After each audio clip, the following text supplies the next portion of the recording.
कुरान मजीद में जो अल्लाह के आदेश हैं वही हजरत मोहम्मद सल्लल्लाहु अलैहि वसल्लम का अमल है, आचरण है।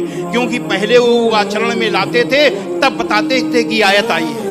दोस्तों, किसी शहर में एक हिंदू पंडित रहता था जो अपनी जहानत की वजह से लोगों में बहुत मकबूल और मशहूर था। उस पंडित की खास बात ये थी कि वो इस्लाम और मुसलमानों से सख्त नफरत करता था, यानी कि इस्लाम और मुसलमानों के खिलाफ था।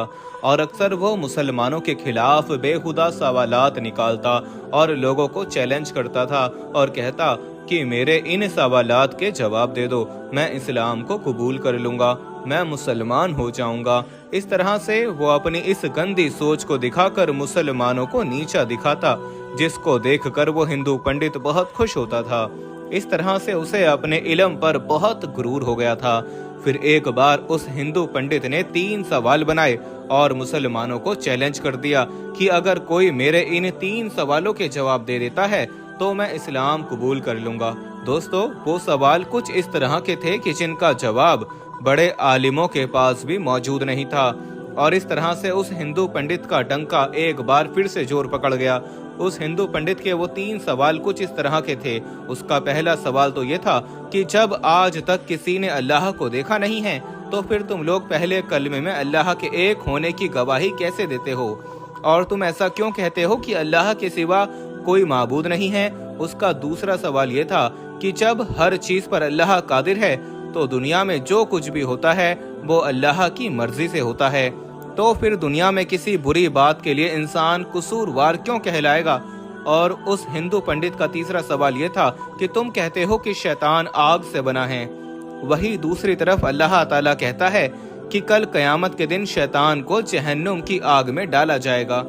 तो जब शैतान खुद आग से बना है तो उस आग में शैतान का क्या बिगड़ेगा भला, आग पर आग का क्या असर होगा। ये 3 सवाल उस हिंदू पंडित ने मुसलमानों के सामने पेश किए, लेकिन कोई भी उसके इन सवालों के जवाब नहीं दे सका। इस तरह से करते करते कुछ दिन गुजर गए। एक दिन वो हिंदू पंडित किसी काम से अपने घर से बाहर निकला। अभी वो कुछ दूर गया ही था कि उसका गुजर एक दरवेश के पास से हुआ, जो कि जमीन पर बैठा हुआ मिट्टी के बड़े बड़े गोले बना रहा था। जैसे ही वो हिंदू पंडित उसके पास से गुजर रहा था तो फकीर ने उसको आवाज दी और अपने पास आने को कहा। वो पंडित उस दरवेश फकीर के पास चला आया। दरवेश ने कहा कि हमने सुना है कि तुम्हारे कुछ सवाल हैं जिनका आज तक कोई भी जवाब नहीं दे पाया। जरा मुझे भी तुम्हारे वो सवालात बताओ, शायद मैं उनका कुछ जवाब दे दूं। तो ये सुनकर वो हिंदू पंडित बड़े तकब्बुर के साथ मुस्कुराया और कहने लगा कि जब मेरे सवालों के जवाब बड़े बड़े उलामा नहीं दे पाए तो तुम फकीर के पास क्या इल्म होगा। ये सुनकर वो बुजुर्ग फकीर भी मुस्कुरा दिया और कहने लगा कि तुम अपने सवालात तो बयान करो। तो अब एक एक करके उस हिंदू पंडित ने अपने सवालात दोहराने शुरू कर दिए। वो हिंदू पंडित कहने लगा, मेरा पहला सवाल तो यह है कि जब आज तक किसी ने अल्लाह को देखा नहीं है तो फिर तुम लोग पहले कलमे में अल्लाह के एक होने की गवाही कैसे देते हो। फिर तुम ये भी कहते हो कि अल्लाह के सिवा कोई माबूद नहीं है। और मेरा दूसरा सवाल ये है कि जब हर चीज पर अल्लाह कादिर है और इस दुनिया में जो कुछ भी होता है वो अल्लाह की मर्जी से होता है, तो फिर किसी बुरी बात के लिए इंसान कसूरवार क्यों कहलाएगा। और मेरा तीसरा और आखिरी सवाल ये है कि आप कहते हो कि अल्लाह ने शैतान को आग से बनाया है, वहीं दूसरी ओर अल्लाह कहता है कि कयामत के दिन शैतान को जहन्नुम की आग में डाला जाएगा। अब शैतान खुद आग से बना है तो उसका उस आग में क्या बिगड़ेगा, आग का आग पर क्या असर होगा। हिंदू पंडित ने कहा कि दरवेश बाबा, मेरे ये 3 सवाल हैं जिनका जवाब किसी के पास भी मौजूद नहीं है। ये सुनकर वो बुजुर्ग दरवेश काफी देर तक उस हिंदू पंडित को देखते रहे और कुछ सोचते रहे। ये देखकर वो हिंदू पंडित मन ही मन खुश हो रहा था, जिसका अंदाजा उसकी मुस्कुराहट से लग रहा था। फिर एकदम उस बुजुर्ग दरवेश ने अपने हाथ में मौजूद मिट्टी का वो बड़ा सा गोला उस पंडित के सर पर दे मारा। उस गोले के लगते ही उसके सर से खून निकलने लगा।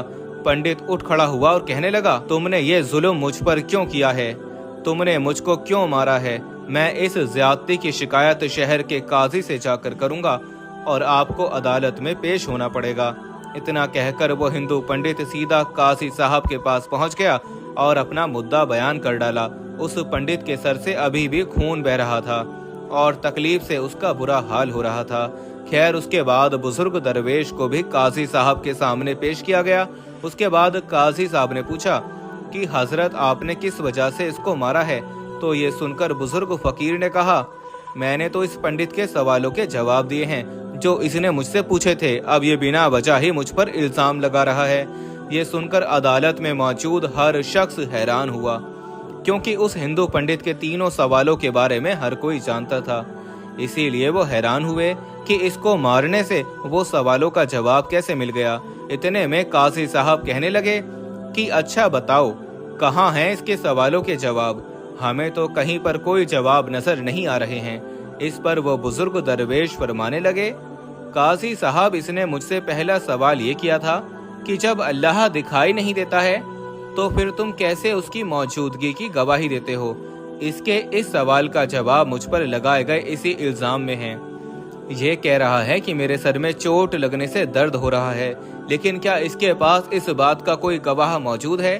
तो ये सुनकर वो पंडित कहने लगा कि इस बात का गवाह कैसे हो सकता है? मैं कह तो रहा हूँ कि मुझे दर्द हो रहा है।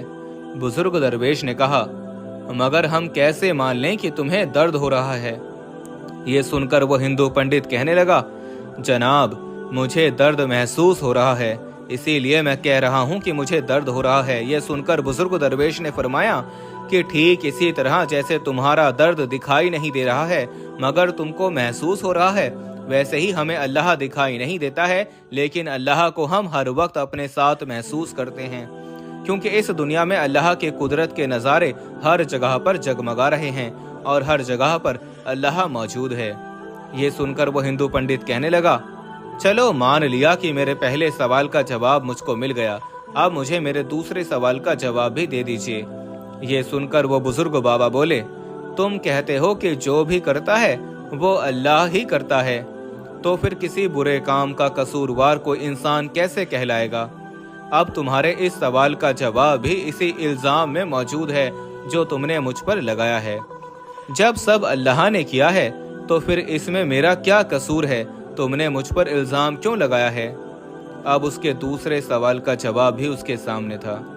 ये सुनकर वो हिंदू पंडित कहने लगा, अच्छा चलो मान लिया कि मुझे मेरे दूसरे सवाल का जवाब भी मिल गया, लेकिन क्या आपके पास मेरे तीसरे सवाल का जवाब मौजूद है?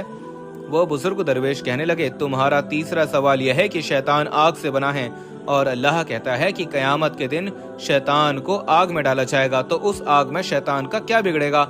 आग का आग पर क्या असर होगा? अब तुम ये बताओ कि तुम किस चीज से बने हो? वो हिंदू पंडित कहने लगा, मैं मिट्टी से बना हूँ। तो ये सुनकर बुजुर्ग दरवेश पूछने लगा कि वो गोला जो मैंने तुम्हारे सर पर मारा था वो किस चीज से बना था? तो पंडित कहने लगा, वो भी मिट्टी का बना हुआ था। इस पर बुजुर्ग ने कहा, बिल्कुल ठीक, जैसे तुम मिट्टी से बने हो और वो गोला भी मिट्टी से बना था जिससे तुम्हारा सर फट गया है। अब अगर तुम ये कहते हो कि शैतान आग से बना है और कयामत के दिन जब उसको जहन्नुम की आग में डाला जाएगा तो उस आग का शैतान पर क्या असर होगा, तो इस तरह से तुम्हें भी मिट्टी के गोले से कुछ नहीं होना चाहिए था, लेकिन तुम्हारा तो सर जख्मी हो गया। बिल्कुल ऐसे ही कयामत के दिन दोज़ख की आग शैतान को जलाकर राख कर देगी, शैतान को तड़पा कर रख देगी। वो हिंदू पंडित ये सुनकर बहुत ही हैरान हुआ, और यही नहीं बल्कि उस अदालत में मौजूद हर शख्स ये सुनकर बहुत हैरान था कि किस तरह एक बुजुर्ग दरवेश, एक फकीर बाबा ने एक हिंदू पंडित को लाजवाब कर दिया। उसके बाद वो हिंदू पंडित वहीं अदालत में कलमा पढ़कर मुसलमान हो गया। प्यारे दोस्तों, बेशक अल्लाह ताला बहुत करीम है, जिसको चाहे जहां पर चाहे हिदायत दे दे। अल्लाह जब चाहे किसी को बख्श दे। अल्लाह हर चीज पर कादिर है। इन्ना अल्लाह अला कुल्ली शैइन कदीर। प्यारे दोस्तों, हमारे नबी हजरत मोहम्मद मुस्तफ़ा सल्लल्लाहु ताला अलैहि वसल्लम की तालीमात भी हमें यही सिखाती है कि दूसरों के खुदाओं को बुरा भला मत कहो और अपने दुश्मन से भी अच्छी तरह से पेश आओ, और अपने दुश्मन को कभी धोखा मत देना। अपने पड़ोसियों को, चाहे वो किसी भी मजहब से ताल्लुक रखता हो, उनसे अच्छे से पेश आना, उसे भूखा सोने मत देना। और यही हुस्ने अखलाक, यही तालीमात गैरों को अपनी तरफ माइल करती है और आपके सच्चे ईमान वाले होने का सबूत देती है। तो प्यारे दोस्तों, उम्मीद करते हैं कि आपको आज का ये वीडियो पसंद आया होगा। इस वीडियो को हर बार की तरह आप शेयर कर दीजिए। हम मिलेंगे आपको अगली वीडियो में, तब तक के लिए अल्लाह हाफिज।